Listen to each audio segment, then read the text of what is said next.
In this video, we're going to walk through the Setup My Planner wizard inside of Forethought to create your planner. To get started, we're going to click Next at the bottom right corner. Here you'll be asked to create a schedule. Most teachers only have one schedule.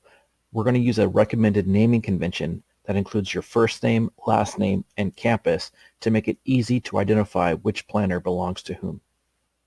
Once I've given my schedule a title, I'll click Next. Here I'm asked to add entries to my schedule. Entries are the courses that you teach. In this tutorial, we're only going to add one entry. You only are required to have one entry to set up the planner. However, you may prefer to add additional entries depending on how you plan to use this planner. In this example, I'm going to teach Algebra 1, so I will only add Algebra 1 as an entry.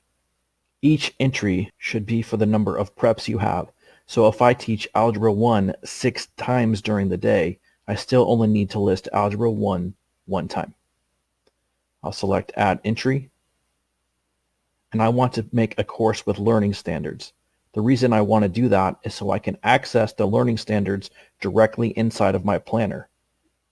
You also have the option of going to the Scope and Sequence tab to access the scope and sequence and the other curriculum documents. In this example, I'm going to create a course with learning standards for Algebra 1. Select Next, and here I'll select High School, Mathematics, Algebra 1, Next. The wizard will then ask if I want to change the name. I do not, and I'll click Next. And now my schedule has the course that I teach. If I wanted to add more entries, I could, but I won't for this tutorial. Click Next.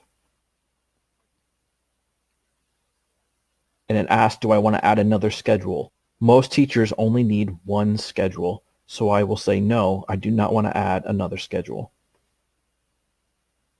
And that's it, I'm done. I can begin using Forethought. When I select the Begin Using Forethought button, it takes me to my planner, and I can see my planner is active.